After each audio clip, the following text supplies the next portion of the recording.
ಪ್ರಭು, ನಾನು ನಿಜವಾಗಿಯೂ ಸಂತೋಷದ ವಾರ್ತೆಯನ್ನೇ ತಂದಿದ್ದೇನೆ. ಹೌದೇ? ಹಾಗಾದರೆ ನನ್ನ ವೀರಪುತ್ರ ಮೇಘನಾದ ರಾಮನನ್ನು ಜಯಿಸಿದನೆ, ಅವನನ್ನು ಸಂಹಾರ ಮಾಡಿದನೆ? ಇಲ್ಲ ಪ್ರಭು, ರಾಮನಿಗೆ ಅಂತ ಯಾವ ಪ್ರಸಂಗವೂ ಬರಲಿಲ್ಲ. ಅಂದರೆ ಲಕ್ಷ್ಮಣನ ಮೇಲೆ ವಿಜಯ ಸಾಧಿಸಿರಬೇಕು, ಅಥವಾ ಅವರ ಇನ್ಯಾವ ವೀರರನ್ನು ಅವನು ಸಂಹರಿಸಿದ? ಇಲ್ಲ ಪ್ರಭು, ಅದಾವುದೂ ನಡೆದಿಲ್ಲ. ಲಂಕಾ ದಹನ ಮಾಡಿದ, ನನಗೆ ಅಪಮಾನ ಮಾಡಿದ ಹನುಮಂತನನ್ನು ಸಂಹರಿಸಬೇಕು ಅಲ್ಲವೇ? ಇಲ್ಲ ಪ್ರಭು. ಎಲ್ಲವೋ ದೂತ, ನನ್ನ ಪುತ್ರನ ವಿಜಯದ ಸುದ್ದಿಯನ್ನು ಹೇಳುವನೆಂದೆಯಲ್ಲ, ಅವನು ಯಾರ ಮೇಲೆ ವಿಜಯ ಸಾಧಿಸಿದ? ಹೋಗಲಿ, ಸುಗ್ರೀವ, ಜಾಂಬವಂತ, ಅಂಗದ ಇವರುಗಳ ಮೇಲೆ ವಿಜಯ ಸಾಧಿಸಿದ್ದಾನೆ? ಇಲ್ಲ ಪ್ರಭು, ಆ ಯಾವ ವೀರರು ಸೋತಿಲ್ಲ. ಯಾರಿಗೂ ಸೋತಿಲ್ಲವೆಂದರೆ ಅವನು ಯಾರ ಮೇಲೆ ಗೆದ್ದ? ವಾನರ ಸೇನೆಯನ್ನು ಸೋಲಿಸಿದ ನಿಮ್ಮ ಪುತ್ರನ ಪರಾಕ್ರಮಕ್ಕೆ ಶತ್ರು ಸೈನ್ಯ ದಿಕ್ಕಾಪಾಲಾಗಿ ಓಡುತ್ತಿದೆ ಪ್ರಭು. ಸಾಕು, ಇದೊಂದು ಮಹಾಪರಾಕ್ರಮವೆಂದು ಹೇಳಲು ಬಂದೀಯ? ನಾಚಿಕೆಯಾಗುವುದಿಲ್ಲವೇ ನಿನಗೆ? ಇನ್ನೊಮ್ಮೆ ಇಂಥ ಕ್ಷುಲ್ಲಕ ವಿಷಯವನ್ನು ಹೇಳುವ ಬಂದರೆ ನಿನ್ನನ್ನೇ ಕೊಂದು ಬಿಡುತ್ತೇನೆ. ಹೋಗು, ಶತ್ರುಗಳಲ್ಲಿ ಯಾರಾದರೂ ಪ್ರಮುಖ ವೀರರು ಪರಾಭವ ಹೊಂದಿದರೆ ಅದನ್ನು ಬಂದು ನನಗೆ ತಿಳಿಸು. ಹಾಗೆ ಆಗಲಿ ಪ್ರಭು.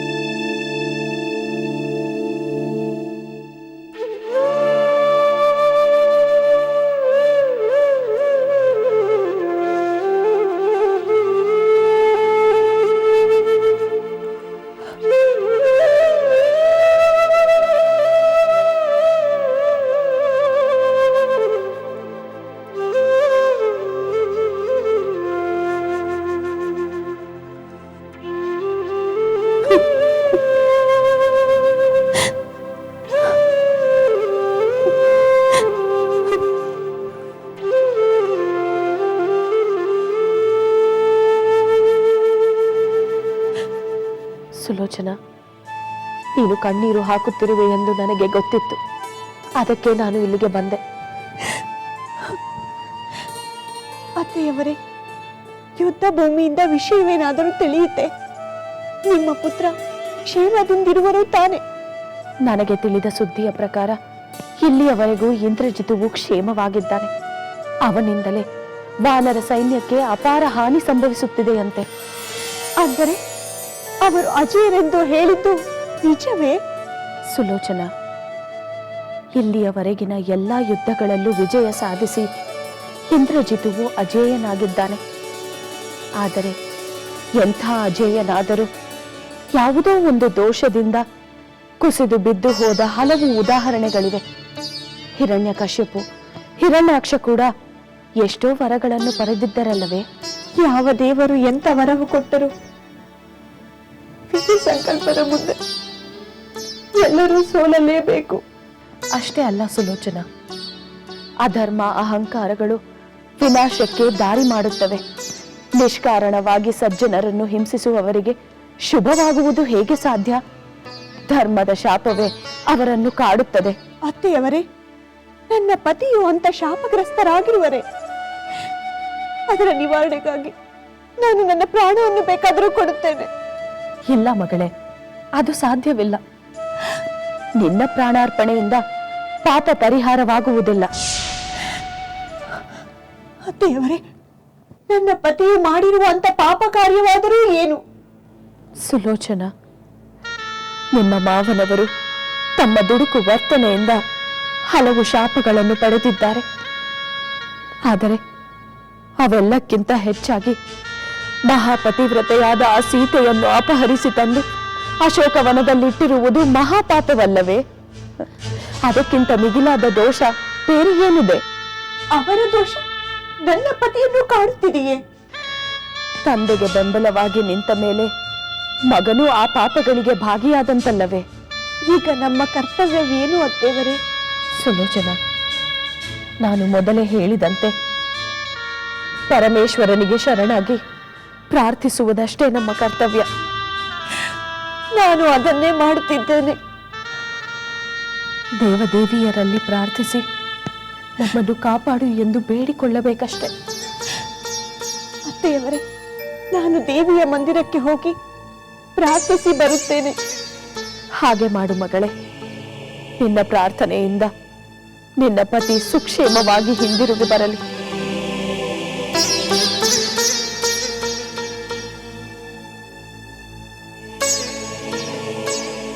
ಅತ್ತೆಯವರೇ, ಆಶೀರ್ವದಿಸಿ. ಮಂಗಳವಾಗಲಿ.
ಸಖಿ, ಮತ್ತೊಮ್ಮೆ ಸೀತೆಯನ್ನು ನೋಡಬೇಕೆಂದೆನಿಸಿದೆ. ಕಂಡವರು ಯಾರಾದರೂ ಲಂಕೇಶ್ವರನಿಗೆ ಹೇಳಿದರೆ? ಯಾರು ಹೇಳುತ್ತಾರೆ? ನಡೆ ಹೋಗೋಣ, ಮತ್ತೊಮ್ಮೆ ಮರೆಯಲ್ಲಿ ನಿಂತು ನೋಡೋಣ.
ಸೀತೆಯ ದುಃಖವನ್ನು ನಿವಾರಿಸುವ ಶಕ್ತಿ ನಮಗಿಲ್ಲ. ಸೀತೆಗೆ ಸಂಕಟ ಉಂಟು ಮಾಡಿದ ಕಾರಣದಿಂದಲೇ ಈ ಯುದ್ಧ ನಡೆಯುತ್ತಿದೆ. ಅದರ ಪರಿಣಾಮವಾಗಿ ಲಂಕೆಯ ಎಷ್ಟೋ ಜನ ತಾಯಂದಿರು, ಪತ್ನಿಯರು ಅದೇ ಬಗೆಯ ಸಂಕಟವನ್ನು ಅನುಭವಿಸುವ ಸ್ಥಿತಿ ಉಂಟಾಗಬಹುದೆಂದು ಭಯವಾಗುತ್ತಿದೆ. ಯುವರಾಣಿ, ರಣರಂಗದಲ್ಲಿ ನಿಮ್ಮ ಪತಿಗೂ ಇವಳ ಪತಿಗೂ ಯುದ್ಧ ನಡೆಯುತ್ತಿರುವಾಗ ನೀವು ಸೀತೆಯನ್ನು ಕಾಣುವುದು ಸರಿಯೇ? ಬರೀ ಕಾಣುವುದರಿಂದ ಯಾವ ಅನಾಹುತವೂ ನಡೆಯುವುದಿಲ್ಲ ಸಖಿ. ನೋಡು ಅವಳನ್ನು, ಎಷ್ಟು ಸಂಕಟದಿಂದ ಕುಳಿತಿದ್ದಾಳೆ. ಅವಳ ಅಪೂರ್ವ ಸೌಂದರ್ಯ ಮೋಡ ಮುಸುಕಿದ ಸೂರ್ಯಕಾಂತಿಯಂತೆ ಮಂಕಾಗಿದೆ.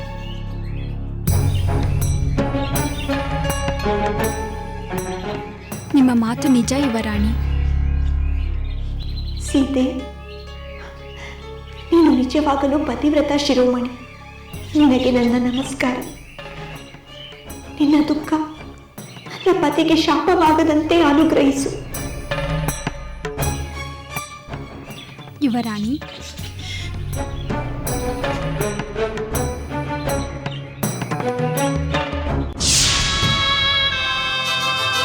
ಯುವರಾಣಿ,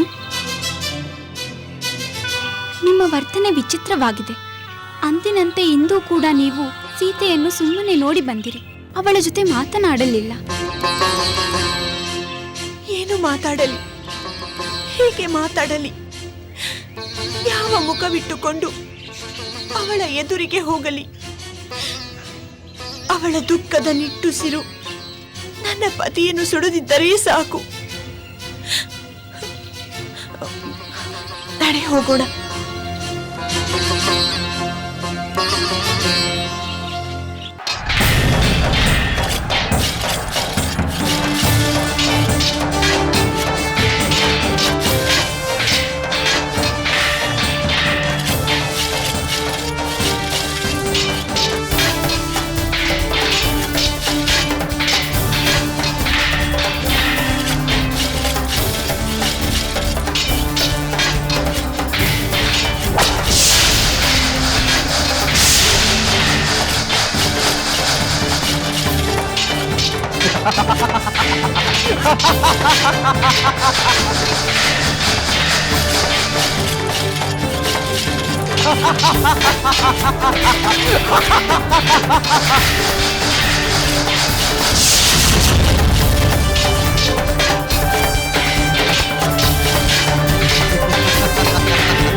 ತ್ರಿಜಟೆ, ನಾವು ಮೊದಲೇ ನಿರೀಕ್ಷಿಸಿದಂತೆ ಆ ರಾವಣ ಯುದ್ಧ ಭೂಮಿಗೆ ಹೋಗಲಿಲ್ಲವೇ?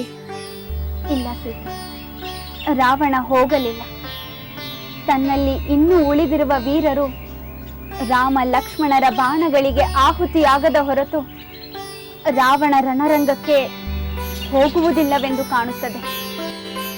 ಹೇಳಿ, ಪರಮ ಹೇಳಿ. ತಾನು ಮಾಡಿದ ಪಾಪ ಕಾರ್ಯಕ್ಕೆ ತಾನೇ ಪರಾಕ್ರಮದಿಂದ ಹೋರಾಡದೆ ತನ್ನ ಬಂಧು ಬಾಂಧವರು ಆಪ್ತರನ್ನೆಲ್ಲ ಬಲಿ ಕೊಡುತ್ತಿದ್ದಾನೆ. ಧರ್ಮದ ದಾರಿಯಲ್ಲಿ ನಡೆಯುವುದನ್ನು ಅರಿಯದ ಅವನಿಗೆ ಅಂಥ ಔದಾರ್ಯ ಎಲ್ಲಿಂದ ಬರುವುದು ಸೀತೆ? ತನ್ನ ಹಿತಕ್ಕಾಗಿ ಎಲ್ಲರನ್ನು ಬಲಿ ಕೊಡುವುದು ಅವನ ಗುರಿಯಾಗಿದೆ. ಒಂದೇ ಒಂದು ಸಲ ನನ್ನ ಸ್ವಾಮಿಗೆ ಎದುರಾದರೂ ಅವನು ಪಾರಾಗಿ ಬಿಟ್ಟ. ಹೌದು ಸೀತೆ, ಆಗಲೂ ಅವನು ನರವಾನರರ ಶೌರ್ಯ ಎಷ್ಟಿದ್ದೀತೆಂಬ ಉಪೇಕ್ಷೆಯಿಂದಲೇ ಯುದ್ಧ ಆರಂಭಿಸಿದ. ಕ್ಷಣ ಮಾತ್ರದಲ್ಲಿ ರಾಮ ಲಕ್ಷ್ಮಣರ ಸಮೇತ ವಾನರ ಸೈನ್ಯವನ್ನು ನಾಶ ಮಾಡಿಬಿಡುತ್ತೇನೆಂಬ ಅಹಂಕಾರದಲ್ಲಿದ್ದ. ಆದರೆ ಅವನ ಆ ಎಣೆಯಿಲ್ಲದ ಅಹಂಕಾರ ಕುಸಿದು ಹೋಗಲು ಬಹಳ ಸಮಯ ಬೇಕಾಗಲಿಲ್ಲ. ಬಹಳ ಬೇಗನೆ ರಾಮನ ಪೆಟ್ಟಿನಿಂದ ಅವನು ತತ್ತರಿಸಿ ಹೋದ. ಅವನ ಮುಂದೆ ತನ್ನ ಪರಾಕ್ರಮ ನಡೆಯುವುದಿಲ್ಲವೆಂಬ ಸತ್ಯ ಗೋಚರವಾಯಿತು.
ಅಂಗದ ಅಂಗದ ಅಂಗದ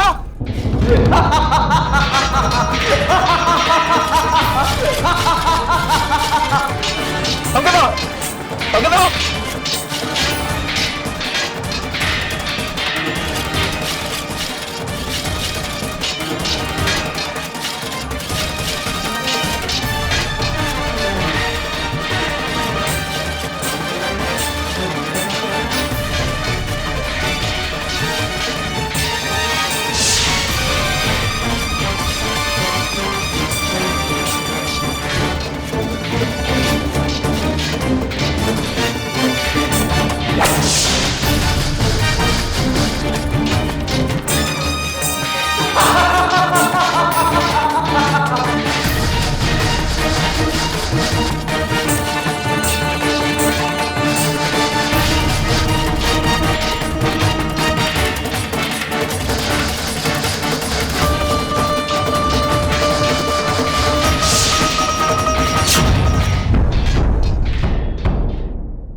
ನಿನ್ನ ಸ್ವಾಮಿ ಕೃಪೆ ದೋರಿ ವಿಶ್ರಾಂತಿ ಪಡೆದು ಬಾ ಎಂದು ಸೂಚಿಸಿದ್ದರಿಂದ ಅವನು ಬದುಕಿಕೊಂಡ. ಆಗಲಿಂದ ಅವನು ಮತ್ತೆ ರಣರಂಗಕ್ಕೆ ಹೋಗುವ ಯೋಚನೆ ಮಾಡಿಲ್ಲವೆಂದು ಕಾಣುತ್ತದೆ. ಇನ್ನು ಎಷ್ಟು ಕಾಲ ಇರಬಲ್ಲ? ಇನ್ನು ಎಷ್ಟು ವೀರರನ್ನು ಕಳುಹಿಸಬಲ್ಲ? ಕುಂಭಕರ್ಣನಂತ ಸೋದರರು, ಅತಿಕಾಯನಂತ ಪುತ್ರರು ಬಲಿಯಾಗಿ ಬಿಟ್ಟರಲ್ಲ. ಅವನ ಪರವಾಗಿ ಇನ್ನು ಯಾರು ಉಳಿದಿದ್ದಾರೆ? ಈಗ ಉಳಿದಿರುವುದು ಇಂದ್ರಜಿತು ಒಬ್ಬನೇ. ಅವನು ಹತನಾದ ನಂತರವೇ ರಾವಣ ರಣರಂಗಕ್ಕೆ ಹೋಗುವುದು ಎನಿಸುತ್ತದೆ. ನೋಡೋಣ, ಆ ರಾವಣನ ಕಡೆಯ ವೀರ ಇನ್ನು ಎಷ್ಟು ಸಮಯ ಹೋರಾಡುತ್ತಾನೋ. ಅದನ್ನು ನಾನು ತಿಳಿದು ಬಂದು ನಿನಗೆ ಹೇಳುತ್ತೇನೆ ಸೀತೆ. ನಾನಿನ್ನು ಬರುತ್ತೇನೆ.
ನಾನು ಕಾಣುತ್ತಿಲ್ಲ, ಆದರೆ ನನಗೆ ಎಲ್ಲವೂ ಕಾಣುತ್ತಿದೆ.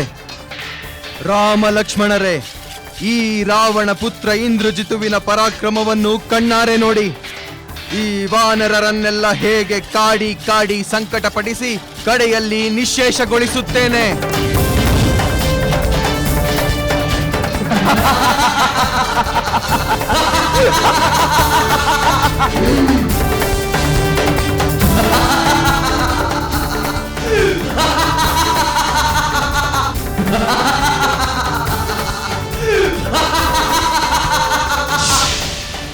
ಲಕ್ಷ್ಮಣ, ಇಂದ್ರ ಶತ್ರುವಾದ ಇಂದ್ರಜಿತು ಬ್ರಹ್ಮಾಸ್ತ್ರವನ್ನು ಆಶ್ರಯಿಸಿ ನಮ್ಮ ವಾನರ ಸೈನಿಕರನ್ನು ಪೀಡಿಸುತ್ತಿದ್ದಾನೆ. ಅವನ ಅದೃಶ್ಯನಾಗಿದ್ದುಕೊಂಡೇ ನಮ್ಮನ್ನು ಸಂಹರಿಸುವ ಸಂಚು ಮಾಡಿದ್ದಾನೆ. ಲಕ್ಷ್ಮಣ, ಹೌದು ಸಹೋದರ, ತನ್ನ ಮಾಯಾ ವಿದ್ಯೆಯಿಂದ ಅಷ್ಟ ದಿಕ್ಕುಗಳಿಂದ ಬಾಣಗಳಿಂದ ಘಾಸಿಸುತ್ತಿದ್ದಾನೆ. ಬ್ರಹ್ಮದೇವನ ವರದಿಂದ ಬಲಿಷ್ಠನಾದ ಇಂದ್ರಜಿತು ನಮ್ಮನ್ನು ಹೇಗಾದರೂ ಪರಾಭವಗೊಳಿಸಲೇಬೇಕೆಂದು ಸರ್ವ ಪ್ರಯತ್ನಗಳನ್ನು ಮಾಡುತ್ತಿದ್ದಾನೆ. ಅವನ ಈ ಪ್ರಯತ್ನಗಳು ಸಫಲವಾಗಲು ನಾವು ಬಿಡಬಾರದು. ಲಕ್ಷ್ಮಣ, ಒಂದು ಕ್ಷಣ, ಒಂದೇ ಒಂದು ಕ್ಷಣ ಅವನು ನನ್ನ ಕಣ್ಣಿಗೆ ಕಂಡರೆ ಸಾಕು, ತಕ್ಷಣ ಅವನನ್ನು ಸಂಹರಿಸುತ್ತೇನೆ. ಆದರೆ ಅವನು ನಮ್ಮ ಕಣ್ಣುಗಳಿಗೆ ಕಾಣಿಸಿಕೊಳ್ಳಬೇಕಲ್ಲ ಲಕ್ಷ್ಮಣ. ಸೃಷ್ಟಿಕರ್ತನಾದ ಬ್ರಹ್ಮದೇವ ಅತ್ಯಂತ ಪೂಜ್ಯನಾದವನು, ಅಚಿಂತ್ಯನಾದವನು. ಇಂದ್ರಜಿತುವಿನ ಈ ಪರಾಕ್ರಮಕ್ಕೆ ಅವನೇ ಕಾರಣನೆಂದು ನನ್ನ ಭಾವನೆ. ಹಾಗಾದರೆ ಸಹೋದರ, ಬ್ರಹ್ಮ ವರದಿಂದ ಬಲವಂತನಾಗಿರುವ ಅವನನ್ನು ನಾವು ಗೆಲ್ಲುವುದು ಹೇಗೆ? ಲಕ್ಷ್ಮಣ, ಈಗ ನೀನು ಕ್ಷೋಭೆಗೊಳ್ಳದೆ ಶಾಂತಚಿತ್ತನಾಗಿರಬೇಕಾಗಿದೆ. ಇಂದ್ರಜಿತುವಿನ ಈ ಅಬ್ಬರ ಶಾಂತವಾಗುವವರೆಗೂ ನಾವು ಕಾಯಬೇಕಾಗಿದೆ. ವಾನರ ಸೈನಿಕರ ಈ ತಕ್ಷಣದ ಸೋಲನ್ನು ನಾವು ಸಹಿಸಿಕೊಳ್ಳಬೇಕಾಗಿದೆ.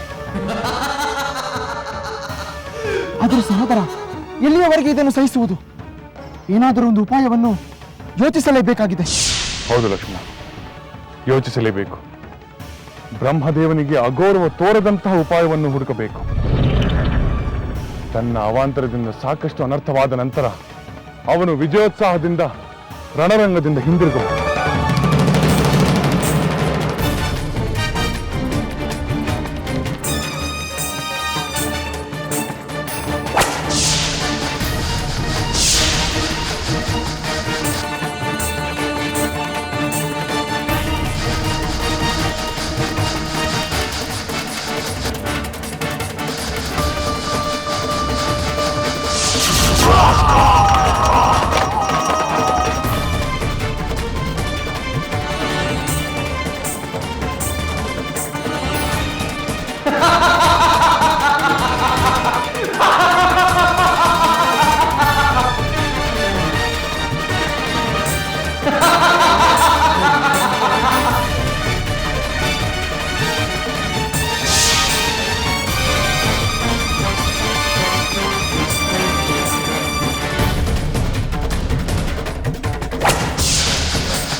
ಪ್ರಣಾಮಗಳು ಮಹಾಪ್ರಭು.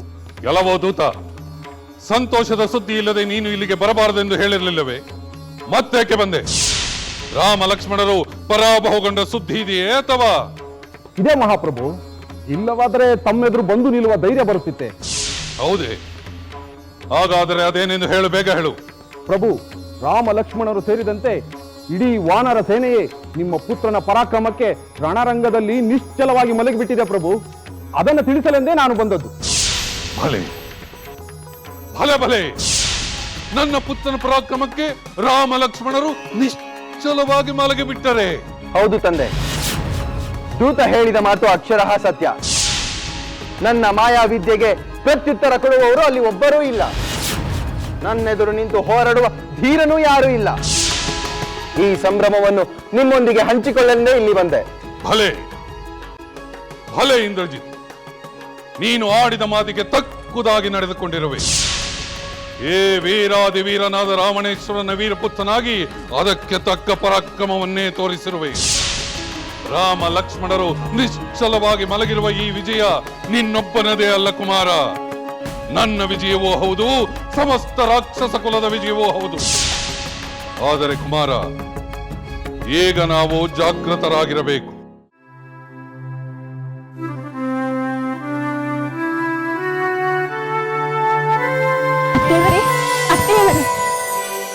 ಸುಲೋಚನಾ, ಏನಾಯ್ತು?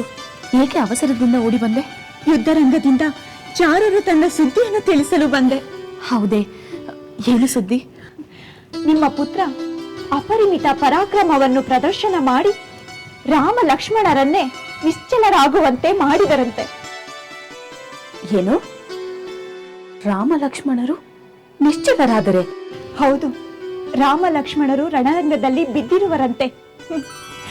ನನ್ನ ಪತಿ ಅಜೇರೆಂಬುದನ್ನು ನಿರೂಪಿಸಿ ಬಿಟ್ಟಾರಲ್ಲವೇ? ಆತುರ ಪಡಬೇಡ ಸುಲೋಚನಾ. ನನ್ನ ಪತಿ ಪರಾಕ್ರಮಿ ನಿಜ, ಆದರೆ ಅವನಿಂದ ರಾಮ ಲಕ್ಷ್ಮಣರು ಪರಾಭವಗೊಳ್ಳುವರೆಂದು ಭಾವಿಸುವುದು ತಪ್ಪು. ಅಂದರೆ ನಿಮ್ಮ ಪುತ್ರ ಸಾಧಿಸಿರುವುದು ವಿಜಯವಲ್ಲವೇ ಅತ್ತೆಯವರೇ? ಅದು ಕೇವಲ ತಾತ್ಕಾಲಿಕ ಎಂದು ನನ್ನ ಭಾವನೆ. ಅಂದರೆ ರಾಮ ಲಕ್ಷ್ಮಣರು ಪರಾಜಿತರಾಗಲಿಲ್ಲವೇ? ಸುಲೋಚನಾ, ರಾಮ ಲಕ್ಷ್ಮಣರ ಪರಾಕ್ರಮದ ಹಿಂದಿನ ಘಟನೆಗಳನ್ನು ನೆನೆದರೆ ಅವರು ಇಂದ್ರಜಿತುವಿನಿಂದ ಸೋಲುವಂಥವರಲ್ಲ. ಆದರೆ ಕುಮಾರ, ಈಗ ನಾವು ಜಾಗೃತರಾಗಿರಬೇಕು. ಏಕೆ ತಂದೆ? ಕುಮಾರ, ಈ ಮೊದಲು ನೀನು ಅವರನ್ನು ನಾಗಾಸ್ತ್ರದಿಂದ ಬಂಧಿಸಿದ್ದೆ. ಆದರೆ ಅವರು ಅದರಿಂದ ಪಾರಾಗಿ ರಣರಂಗದಲ್ಲಿ ವಿಜೃಂಭಿಸಿದರು. ಈಗ ಮತ್ತೆ ಹಾಗಾದರೆ? ಅದು ಸಾಧ್ಯವೇ ಇಲ್ಲ ತಂದೆಯೇ. ಮೊದಲು ನಾನು ಅವರನ್ನು ಕೇವಲ ನಾಗಾಸ್ತ್ರದಿಂದ ಬಂಧಿಸಿದ್ದೆ. ಆದರೆ ಈಗ ಅದಕ್ಕಿಂತ ಪ್ರಬಲವಾದ ಬ್ರಹ್ಮಾಸ್ತ್ರದಿಂದ ಬಂಧಿಸಿದ್ದೇನೆ. ನನ್ನ ಬಾಣಗಳಿಂದ ಗಾಯಗೊಂಡವರಾರು ಜೀವಸಹಿತ ಉಳಿಯುವುದಿಲ್ಲ ತಂದೆಯೇ. ಆ ರಾಮ ಲಕ್ಷ್ಮಣರು ಅಷ್ಟೇ ಈಗ ನಿಶ್ಚಲರಾಗಿದ್ದಾರೆ, ನಂತರ ನಿರ್ಜೀವವಾಗುತ್ತಾರೆ ತಂದೆಯೇ. ಅದ್ಭುತ ಕುಮಾರ, ನೀನು ಅದ್ಭುತವಾದ ಕಾರ್ಯವನ್ನೇ ಮಾಡಿರುವೆ. ತಂದೆಯಿಂದ ಹೊಗಳಿಸಿಕೊಳ್ಳುವುದು ಪುತ್ರನ ಸೌಭಾಗ್ಯ ತಂದೆಯೇ. ಕುಮಾರ, ಕುಂಭಕರ್ಣ, ಪ್ರಹಸ್ತ ಮೊದಲಾದ ರಾಕ್ಷಸ ವೀರರುಗಳು ಮಾಡದ ಕೆಲಸವನ್ನು ನೀನು ಮಾಡಿರುವೆ. ಲಂಕೆಗೆ ಒದಗಿದ್ದ ಪೀಡೆಯನ್ನು ಪರಿಹರಿಸಿ ರಾಕ್ಷಸ ಕುಲದ ಹೆಮ್ಮೆಯನ್ನು ಎತ್ತಿ ಹಿಡಿದಿರುವೆ. ಏ ರಾವಣೇಶ್ವರನಿಗೆ ಪಂಥಾಹ್ವಾನ ನೀಡಿದ್ದ ಶತ್ರುಗಳನ್ನು ಪರಾಭವಗೊಳಿಸಿ ಪಿತೃಋಣವನ್ನು ತೀರಿಸಿರುವೆ. ನಿನ್ನಂತಹ ಪುತ್ರನನ್ನು ಪಡೆದಕ್ಕಾಗಿ ನಾನು ಹೆಮ್ಮೆ ಪಡುತ್ತೇನೆ, ಅತೀವವಾಗಿ ಹೆಮ್ಮೆ ಪಡುತ್ತೇನೆ. ತಂದೆಯೇ, ಆ ನರವಾನರರ ಚಿಂತೆಯಿಂದ ನೀವು ತಳಮಳಿಸಿದ್ದು ಸಾಕು. ಇನ್ನು ಆ ಚಿಂತೆಯನ್ನು ಬಿಟ್ಟು ನಿಶ್ಚಿಂತರಾಗಿರಿ. ನಿಮ್ಮ ಆಸೆಯನ್ನು ಪೂರೈಸಿಕೊಳ್ಳಿ. ಆಸೆ? ನನ್ನ ಆಸೆ? ಆದರೆ ನಿಮ್ಮ ಪುತ್ರ ವಿಜಯ ಸಾಧಿಸಿದನೆಂದು ಇಡೀ ರಾಕ್ಷಸ ಕುಲವೇ ಕೊಂಡಾಡುತ್ತಿದೆಯಲ್ಲ. ನಿಮ್ಮ ಪುತ್ರ ಹೆಮ್ಮೆಯಿಂದ ಈ ವಿಷಯವನ್ನು ತನ್ನ ತಂದೆಯವರಿಗೆ ಹೇಳಲು ಹೋಗಿದ್ದಾರಂತೆ. ಸುಲೋಚನಾ, ನಾವು ಇಷ್ಟಕ್ಕೆ ಸಂತೋಷ ಪಡುವುದು ಬೇಡ. ಎಂದಿನ ಈ ಘಟನೆ ಮುಂದಿನ ಮಹಾಯುದ್ಧಕ್ಕೆ ನಾಂದಿ ಎಂದು ನನ್ನ ಮನಸ್ಸು ಹೇಳುತ್ತಿದೆ. ಅಂದರೆ ನನ್ನ ಪತಿ? ಮಗಳೇ, ಈಗ ಸೋಲು ಗೆಲುವುಗಳ ಚಿಂತೆ ಬೇಡ. ಬಂದದ್ದನ್ನು ಸ್ವೀಕರಿಸಲು ನಾವು ನಮ್ಮ ಮನಸ್ಸನ್ನು ಸಿದ್ಧಗೊಳಿಸಿಕೊಳ್ಳಬೇಕು. ಹಾಗೆ ಆಗಲಿ ಅತ್ತೆಯವರೇ.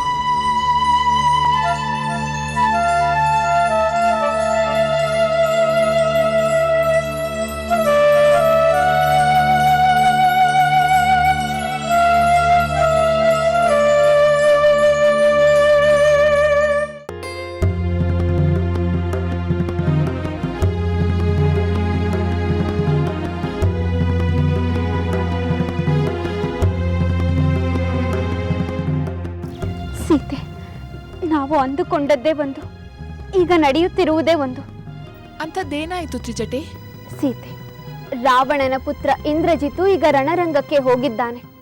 ಮಹಾಪರಾಕ್ರಮಿಯಾದ ಇಂದ್ರನನ್ನು ಗೆದ್ದ ಆ ಮಹಾವೀರ ವಾನರ ಸೇನೆಯೊಂದಿಗೆ ಹೀಗೆ ಯುದ್ಧ ಮಾಡುತ್ತಾನೆಂದು ನಾನು ಅಂದುಕೊಂಡಿರಲಿಲ್ಲ. ತ್ರಿಜಟೆ, ಅವನು ಹೇಗೆ ಯುದ್ಧ ಮಾಡುತ್ತಿದ್ದಾನೆ? ಅವನ ಯುದ್ಧದ ರೀತಿಯಿಂದ ನನ್ನ ಸ್ವಾಮಿಗಾಗಲಿ, ಲಕ್ಷ್ಮಣನಿಗಾಗಲಿ, ವಾನರ ವೀರರಿಗಾಗಲಿ ಯಾವ ಹಾನಿಯೂ ಸಂಭವಿಸಿಲ್ಲ ತಾನೆ? ಅವನು ಮಾಯಾವಿದ್ಯ ಪ್ರವೀಣನೆಂದು ನಿನಗೂ ಗೊತ್ತಿದೆಯಲ್ಲವೇ? ಅವನು ಅದೇ ಮಾಯಾ ಯುದ್ಧವನ್ನು ಪ್ರಯೋಗಿಸುತ್ತಿದ್ದಾನೆ. ಕಣ್ಣಿಗೆ ಕಾಣದೆ ಬಾಣ ಪ್ರಯೋಗಿಸುತ್ತಿರುವ ಅವನನ್ನು ವಾನರರು ಹೇಗೆ ತಾನೇ ಎದುರಿಸುತ್ತಾರೆ? ತ್ರಿಜಟೆ, ಹೀಗೆ ಮಾಯಾ ಯುದ್ಧ ಮಾಡುವುದು ಮೋಸವಲ್ಲವೇ? ವೀರರಾದವರು ಎದುರು ನಿಂತು ಧೀರತನದಿಂದ ಹೋರಾಡಬೇಕು. ಹೀಗೆ ಅದೃಶ್ಯವಾಗಿ ಯುದ್ಧ ಮಾಡುವುದು ಧರ್ಮ ವಿರೋಧವಲ್ಲವೇ? ಸೀತೆ, ಅಧರ್ಮ ಪರಾಯಣನಾದ ರಾವಣನಲ್ಲಾಗಲಿ ಅವನ ಪುತ್ರನಲ್ಲಾಗಲಿ ಧರ್ಮವಿರುವುದಕ್ಕೆ ಸಾಧ್ಯವೇ? ಅದು ನಿಜ ತ್ರಿಜಟೆ. ಕಳ್ಳನಂತೆ ಬಂದು ನನ್ನನ್ನು ಅಪಹರಿಸಿದ ಆ ರಾವಣನ ಪಾಲಿಗೆ ಧರ್ಮವೆಲ್ಲಿದೆ? ಅವನ ಪುತ್ರ ಧರ್ಮದ ಯುದ್ಧವನ್ನು ಹೇಗೆ ಗೌರವಿಸುತ್ತಾನೆ? ನನ್ನ ಅಭಿಪ್ರಾಯದಲ್ಲಿ ಮೋಸದ ಯುದ್ಧ ಮಾಡುವವರ ವಿರುದ್ಧ ಮೋಸದ ತಂತ್ರವನ್ನೇ ಪ್ರಯೋಗಿಸಬೇಕು. ಅದೇ ಸರಿಯಾದದ್ದು. ನಿನ್ನ ಅಭಿಪ್ರಾಯವನ್ನು ನನ್ನ ಸ್ವಾಮಿ ಖಂಡಿತ ಒಪ್ಪುವುದಿಲ್ಲ. ಅಧರ್ಮಿಗಳ ವಿರುದ್ಧ ಧರ್ಮದಿಂದಲೇ ಹೋರಾಡಿ ಗೆಲ್ಲುತ್ತಾರೆ. ಮೋಸದ ಯುದ್ಧವನ್ನು ಅವರು ಖಂಡಿತ ಯೋಚಿಸುವುದಿಲ್ಲ. ಆದರೆ ಇಂದ್ರಜಿತುವಿನ ಮಾಯಾ ಯುದ್ಧದ ಪರಿಣಾಮವಾಗಿ ವಾನರ ಸೈನ್ಯ ಬಹಳ ಸಂಕಷ್ಟದ ಪರಿಸ್ಥಿತಿಯನ್ನು ಎದುರಿಸಬೇಕಾಗುತ್ತದೆ. ತ್ರಿಜಟೆ, ಅಂಥ ಆತಂಕದ ವಿಷಯವಿದ್ದರೆ ತಿಳಿಸು. ಖಂಡಿತ ತಿಳಿಸುತ್ತೇನೆ ಸೀತೆ. ಈಗ ನಾನು ಹೊರಡುತ್ತೇನೆ. ಕುಮಾರ, ಆ ರಾಮಲಕ್ಷ್ಮಣರನ್ನು ರಣರಂಗದಲ್ಲಿ ನಿಶ್ಚಲವಾಗಿ ಮಲಗಿಸಿದೆ ಎಂದರೆ ನನ್ನ ಆಸೆ ಈಡೇರಿದಂತೆಯೇ. ತಂದೆಯೇ, ಆ ರಾಮ ಲಕ್ಷ್ಮಣರು ಇನ್ನು ಏಳುವುದಿಲ್ಲ.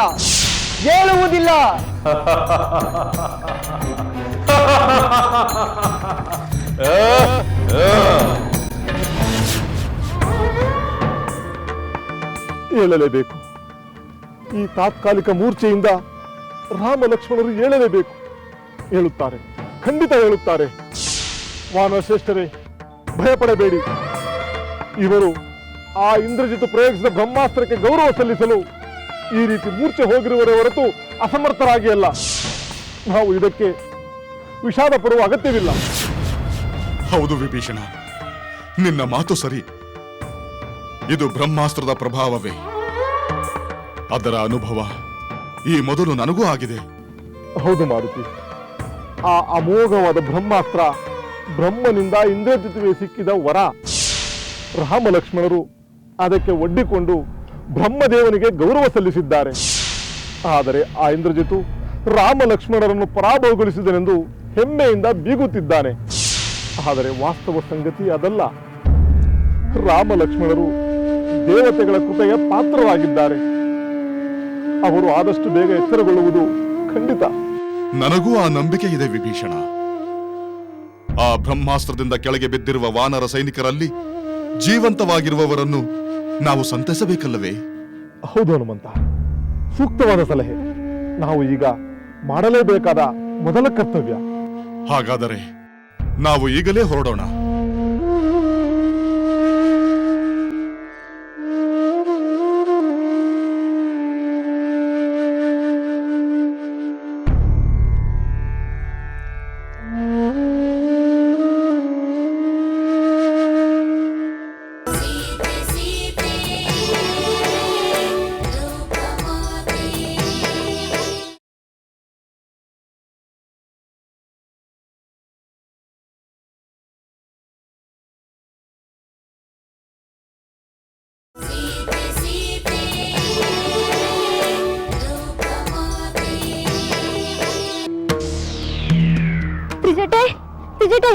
ಏನಾಯ್ತು ಸಖಿ? ಏಕೆ ಈ ಆತಂಕ? ಇಂದ್ರಜಿತುವಿನ ಅಸ್ತ್ರದಿಂದ ರಾಮ ಲಕ್ಷ್ಮಣರು ರಣರಂಗದಲ್ಲಿ ಮೂರ್ಛೆ ಹೋಗಿದ್ದಾರಂತೆ. ಹೌದೇ? ಈ ವಿಷಯವನ್ನು ಈಗಲೇ ಸೀತೆಗೆ ಹೇಳುವುದು ಬೇಡ.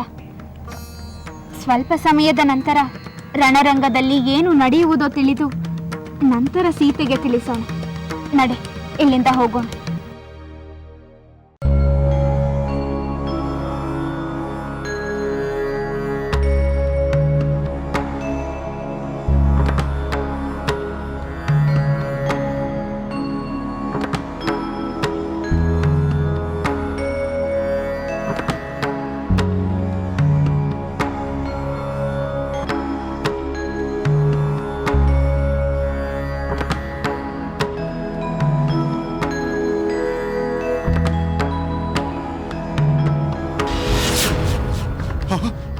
ಮಹಾರಾಜ ಸುಗ್ರೀವ, ವಾನರೇಂದ್ರ. ಹನುಮಂತ, ಸುಗ್ರೀವ ಮಹಾರಾಜನು ಎಚ್ಚರ ತಪ್ಪಿದ್ದಾನೆ.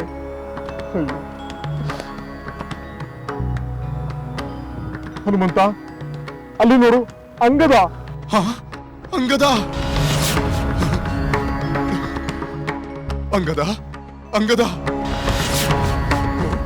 ಅಂಗದನು ಮೂರ್ಛೆ ತಪ್ಪಿದ್ದಾನೆ. ಅಂಗದ. ಹನುಮಂತ, ಅಲ್ಲಿ ನೋಡು, ನೀಲ, ಗಂಧಮಾದನ, ಗವಾಕ್ಷ, ಮೈಂದ ಮೊದಲಾದ ವಾನರ ವೀರರೆಲ್ಲ ಪ್ರಜ್ಞೆ ತಪ್ಪಿದ್ದಾರೆ. ವಾನರ ವೀರರೆಲ್ಲ ಹೀಗೆ ಪ್ರಜ್ಞೆ ತಪ್ಪಿ ಬಿದ್ದಿರುವುದನ್ನು ಕಂಡು ಬೇಸರವಾಗುತ್ತಿದೆ ಹನುಮಂತ, ಬೇಸರವಾಗುತ್ತಿದೆ. ವಿಭೀಷಣ, ಜಾಂಬವಂತನನ್ನು ಹುಡುಕಬೇಕು. ವೃದ್ಧನಾದ ಅವನು ಇಲ್ಲಿಯೇ ಎಲ್ಲೋ ಇರಬೇಕು.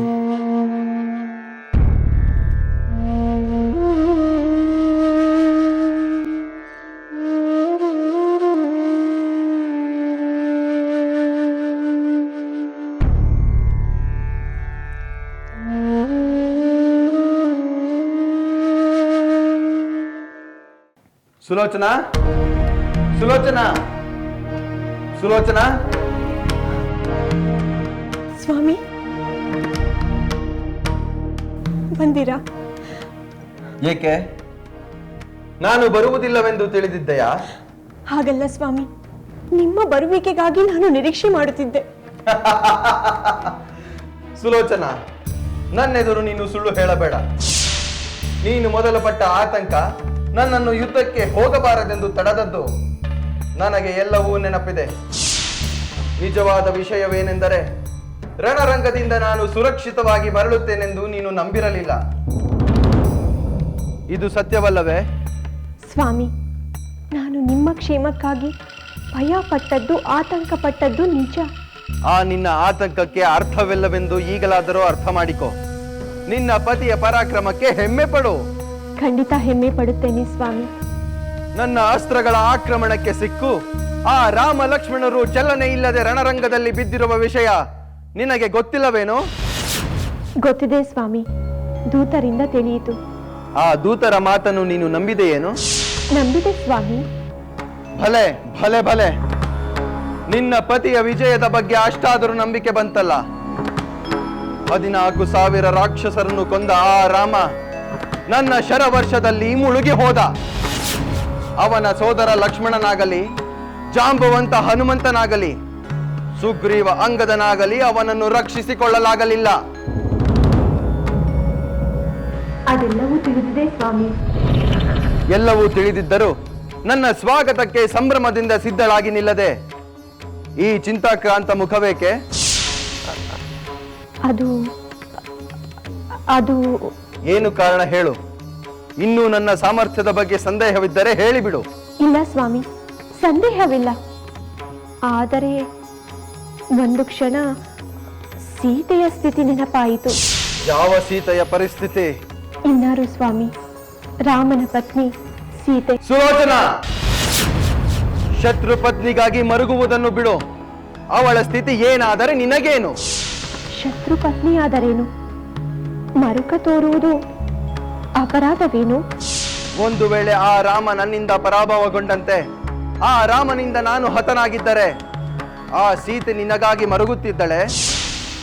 ಅನುಕಂಪ, ಕರುಣೆ, ಬೇರೊಬ್ಬರ ಕರುಣೆ ಅನುಕಂಪಗಳನ್ನು ಅವಲಂಬಿಸುವುದಿಲ್ಲ ಸ್ವಾಮಿ.